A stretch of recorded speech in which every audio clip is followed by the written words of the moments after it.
Hi, my name is Mags. I'm from Dublin. I'm 33 and I'm a stage director. I'm working on a production called It Was Loved You. It's a theatre production and I'm going to the office now to do some production work.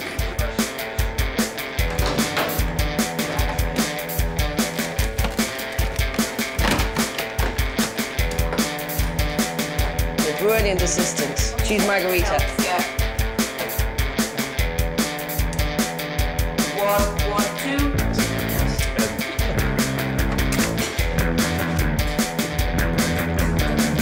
I don't know what happened to me. I used to be such a nice girl. I applied for a job at the Gaiety Theatre and when I rang to see did I have any jobs, they said, James, the manager, said no jobs, and I said okay. But then I decided to ring him every day and hunted him. I just rang him every single day for a month. Said, just in case, you know, you might have sacked somebody, have you got a job? And he got sick of me. So I actually think he just gave me the job just to stop me ringing him the whole time. So he took me on.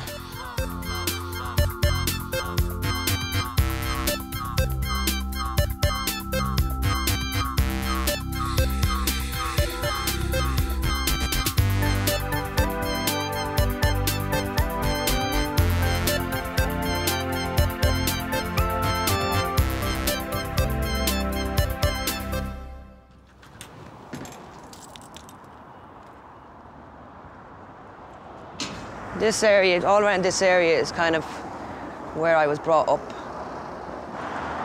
This place here, this whole area used to be a cinema. It would be a Saturday or Sunday when the mammies and daddies would want to go to the pub for the afternoon. They'd send us with a bag of chips into the cinema and watch E.T. and you'd sit there and you'd have mice running under your feet trying to rob your chips. And it was always a really bad picture. And screaming kids and everybody smoked cigarettes. So it was full of smoke, smell of chips, full of mice, and you couldn't even see the picture on the screen. So pointless. Look at the colour of this water. Look at the colour of this water. It's disgusting, it's muck. And it's got floating trolleys and dead dogs. And we used to swim in it when we were kids. 240s and 100. This hardware is the best hardware in town. You get everything, everything. I was just saying that this place must be here since before I was born. Yeah. It's the best hardware store in town. This is a Protestant church. I'm not Protestant. I'm not Catholic either, but I was reared Catholic. My parents reared me up Catholic. For a very late age, until I was about 12 or so, I never knew what nuns were. I never knew they were women. I just thought they were, I don't know, aliens or something. Until one day we were practicing our Holy Communion and we were saying our prayers, and the nun, Sister Mary Louise, sat beside me and she farted. And I was horrified. I couldn't believe it. It's amazing the memories that come back to you when you're walking down the place where you're from and having lived here for years. We moved from here when I was, what, 14? And I was heartbroken. It was a great place. Very close community, very, very close community. Never lose where you're from. But since the age of 15, when I moved out here, I've always wanted to come back. I've always wanted to be a Northsider, because once a Northsider is always a Northsider. And I've always wanted to move as close as possible. I tried to get a place here, but they were asking for too much rent. And so I got close to Clontarf, which is, you know, where I went to school, familiar faces, familiar places. I feel a lot grounded now since I've moved back. I feel solid. I feel this is where I'm from. And I've missed it. This corner is where me and my friends would have hung out. We used to sit down on that little window and smoke for the day. and I would sell cigarettes. Right, this is the house where I was born and reared. 10 North James Street. God, hasn't changed a bit. Don't even know if anybody lives in there now.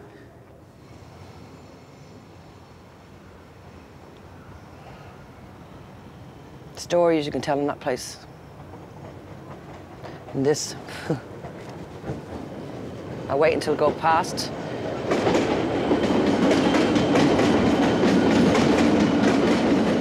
We used to sit in the kitchen and have our dinner, and friends of my mother's would call around, and we'd be having tea.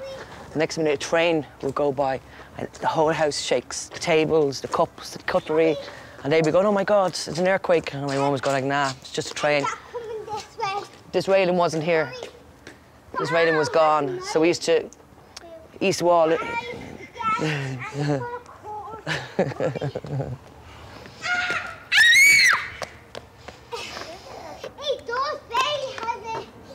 I know song.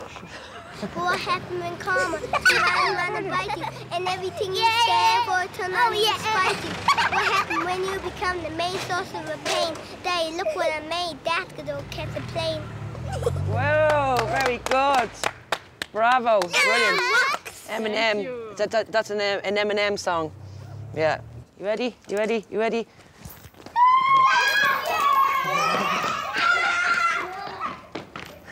I'll see you.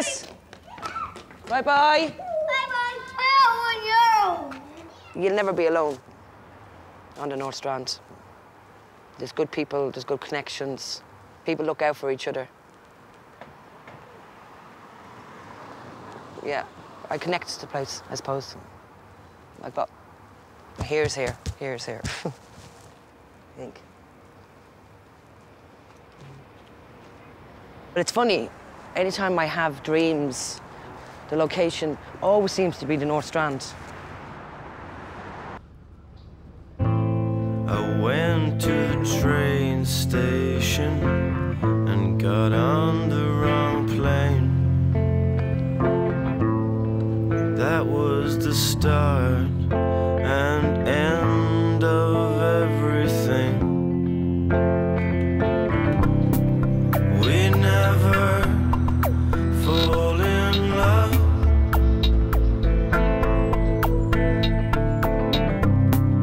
We never fall in love.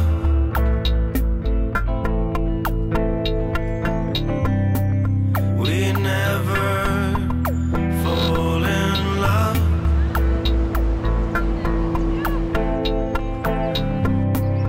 We never fall in love.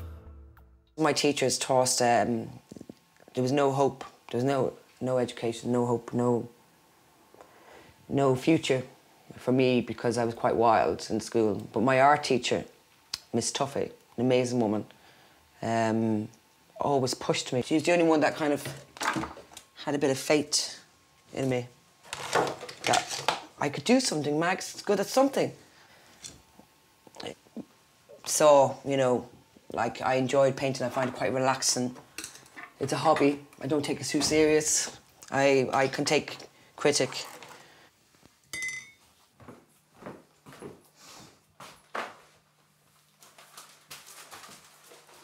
I'm going to pack this for my friend. I'm going to give this to my friend Kevin. It reminds him of when we were in Thailand together. He's been very good to me the last, about 3 months ago when I had my accident. I had an accident off the stage, and Kevin trained as a nurse. He used to be a nurse.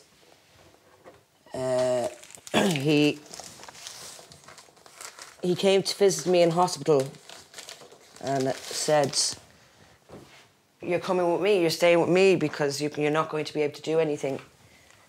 And he was right. I couldn't walk for a month. I was in bed for a month. So Kevin cooked me dinners and cooked me breakfasts every day. And he would go into town and he'd buy me sushi. Sushi is my favourite thing. And so this is for him. And then this one here is for Dave, is Kevin's partner. This one is, it's just a movement piece. Kevin's a dancer and Dave is in love with Kevin. Hi!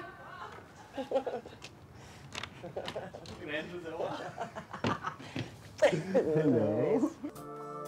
Thank you very much. Thanks, sweetie. Thanks. Thanks. I think that goes well there, actually. Yes. Isn't it? Yes. Yeah. I used to babysit for You used to Max. babysit for me. Kevin was my sister's Jackie. We Best of we met when we were like 14, 15. So it was myself, Jackie, and Phyllis. There Yeah. was another girl. And Phyllis was really bad for teasing Mags. Yeah. Because Mags would say, "How do your boobs get big?" Like, and Phyllis say, "Oh, that just happens." But then they grow hairs, and you have I to. said, why? plait No, the I hairs. said, I said to her, because I used to come into the bedroom and ask grown-up questions. I kind of go like, why do people have this and why do people have that? And I asked her, I was going like, how do we have boobs? And Phyllis said, oh, they just grow. As you get older, they grow. And I was going like, how come men don't have them? And she goes, oh, men have hairy chests. And then she kind of went, did Jackie not tell you? Kevin, did you not tell Mags? And I was going, what? You know, what? Tell me what? And she told me that as I grow older, that 2 big grey hairs were going to grow at the top of my nipples. And you'd have to I was going to have to plait them and roll them up. and stick a pin in them. And I went berserk. I was crying. And, Jackie and myself sat there going. And she ran out of the room. I ran out of the room with tears. I kind of always knew I was gay, but I just never understand. I didn't know the word lesbian existed. I heard about gay men before I heard about gay women. I was in denial. I was always kind of going, I thought everybody felt like this. I thought, everybody was attracted to women the way I was attracted to women. I thought it was normal. I did try and do the whole heterosexual thing. I did try and go out with the hairiest, hunkiest, machoest men. This was just purely to kind of go, I'm not one of them. I was having secret affairs with straight women and rang Kevin in a panic, kind of going, Kevin, I need to talk to you. And he's going, I know. And I was going, what do you mean you know? No, I just know you need to talk to me. And came out and said, Kevin, I think I'm gay. And he went, hurrah! Yeah, he was like, brilliant, he was going like, no, about time, I know. I said, what do you mean you knew? I was going, I've always known you were gay. And I was like, no, you haven't. I didn't know I was gay. How could you possibly know? I was sick of lying. I was sick. I was so tired. I'm exhausted of making up stories about where I was, who I was with, who I was seeing at the time. I was just so tired of lying. And because of the relationship I have with my mother is very, very strong. It's very powerful, and we've got a great relationship. I felt I was portraying her, but I was portraying myself, really.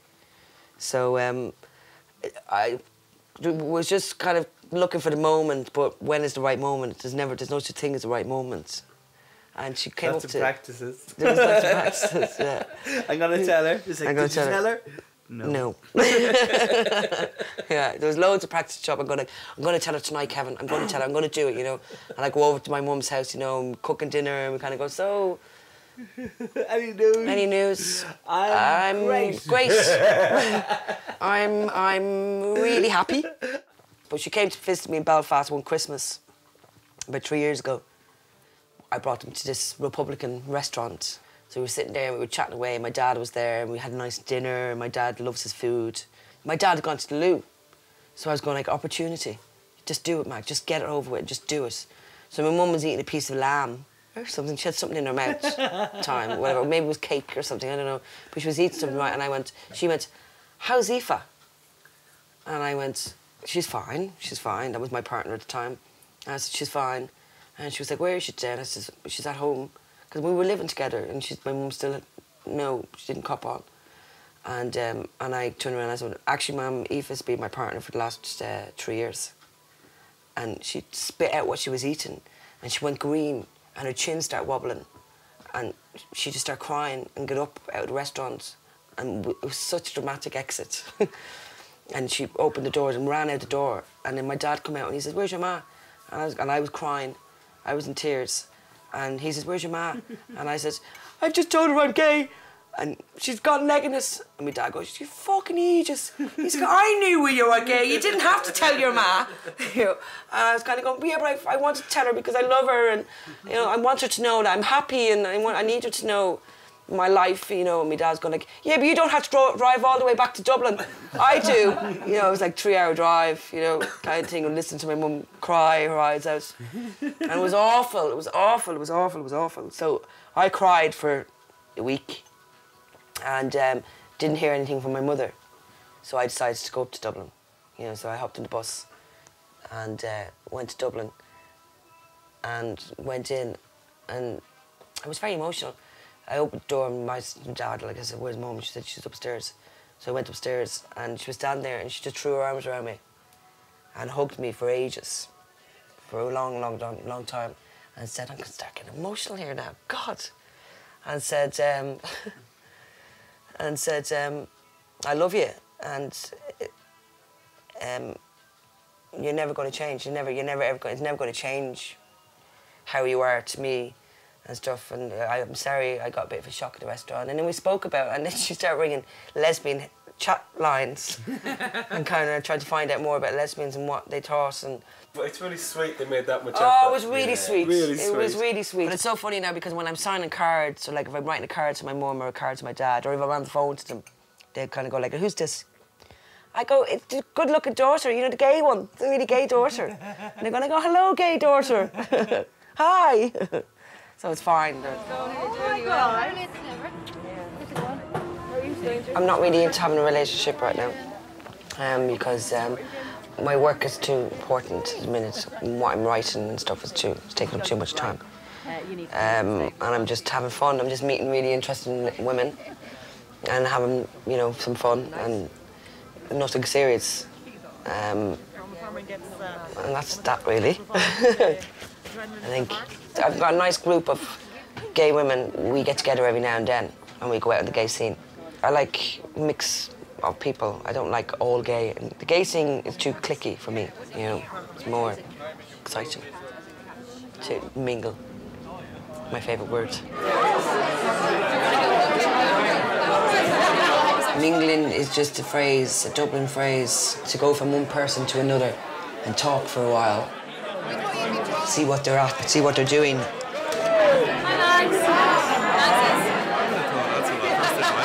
Actors and crew, they get on such a high when a show goes well. You like to go and wind down over a pint and talk about the show and talk about what needs to be done. All right, Johnny, sorry. It's a good way of networking. Just up there. All right, okay, all right. You might get working with somebody else, word of mouth. I get a lot of my work through word of mouth from different directors to different actors, different companies, and I've never had to have a CV. You know, nobody's ever asked me for references. They've gone by people.